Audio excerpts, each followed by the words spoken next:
ഈ പുഴയും കടന്ന് സീരിയലിന്റെ ഇന്നത്തെ എപ്പിസോഡിലേക്ക് ഏവർക്കും സ്വാഗതം. സുജാത രാധമ്മയോട് കൂടെ പോരുന്നുണ്ടോ എന്ന് ചോദിച്ചപ്പോൾ രാധമ്മ പറയുകയാണ്, എന്റെ മോന്റെ മണം ഇപ്പോഴും ഈ വീട്ടിൽ തങ്ങി നിൽപ്പുണ്ട്, അത് വിട്ട് ഞാൻ എങ്ങോട്ടുമില്ല എന്ന്. ഇത് കേട്ട് സുജാത പറഞ്ഞു, നിങ്ങൾക്കെപ്പോഴും ഓരോരോ ന്യായങ്ങളുണ്ടല്ലോ. ഒടുവിൽ അടുക്കളപ്പുറത്ത് ഒരു പായ വിരിച്ച് കിടന്നോട്ടെ എന്ന് ചോദിച്ച് എന്റെ മുന്നിൽ വന്ന് നിൽക്കരുത്. ഞാൻ പലതും പറഞ്ഞത് അറം പറ്റിയിട്ടുണ്ട്. ഇതും അങ്ങനെ പറ്റില്ല എന്ന് ഞാൻ ദൈവത്തോട് പ്രാർത്ഥിക്കുകയാണ്. രാധമ്മയോട് ഇത് പറഞ്ഞ ശേഷം സുജാത കാവേരിയുടെ അടുത്തെത്തി. പക്ഷേ നീ എന്റെ മുന്നിൽ വന്ന് നിന്ന് നെഞ്ചുപൊട്ടി കരയുമടി എന്ന് സുജാത കാവേരിയോട് പറഞ്ഞു.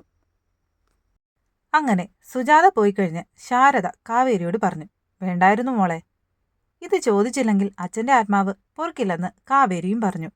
അങ്ങനെ എല്ലാവരും വിഷമിച്ചങ്ങനെ ഇരിക്കുകയാണ്. വിനീത് അവരോട് പറഞ്ഞു, അമ്മ പറഞ്ഞതൊന്നും കാര്യമാക്കേണ്ട. അമ്മയുടെ ദേഷ്യമൊക്കെ എത്ര നേരം ഉണ്ടാകുമെന്ന് നിങ്ങൾക്കറിയാമല്ലോ. മനസ്സിൽ തോന്നിയത് അങ്ങ് പറയും. അപ്പോഴേക്കും യമുന നിളയെയും കൂട്ടി അവരുടെ അടുത്തേക്ക് വന്നു.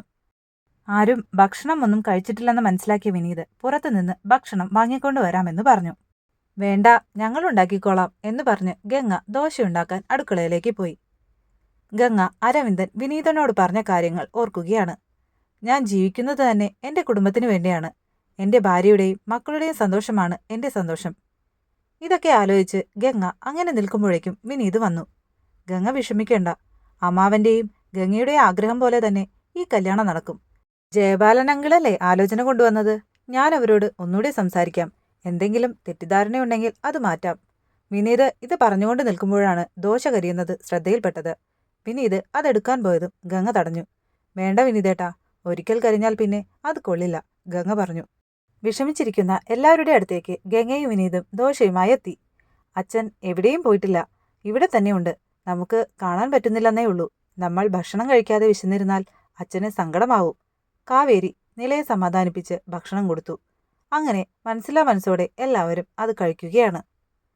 എന്തൊക്കെ സംഭവിച്ചാലും എല്ലാവരെയും നീ തന്നെ നോക്കണം, അച്ഛൻ്റെ സ്ഥാനത്ത് നിന്ന് എന്ന് അച്ഛൻ പറയുന്നതായി കാവേരിക്ക് തോന്നി.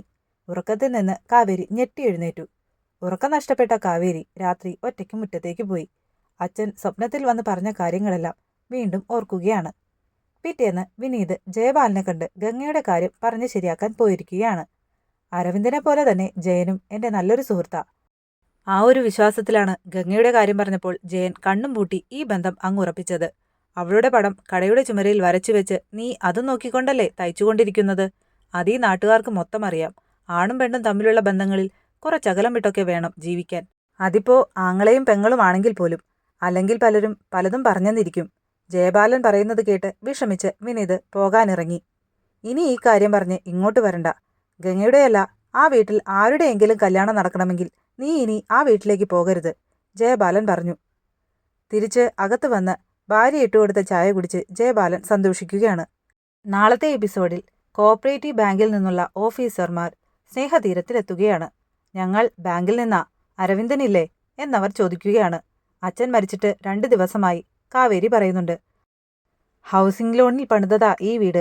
EMI മുടങ്ങിയിട്ട് 8 മാസമായി.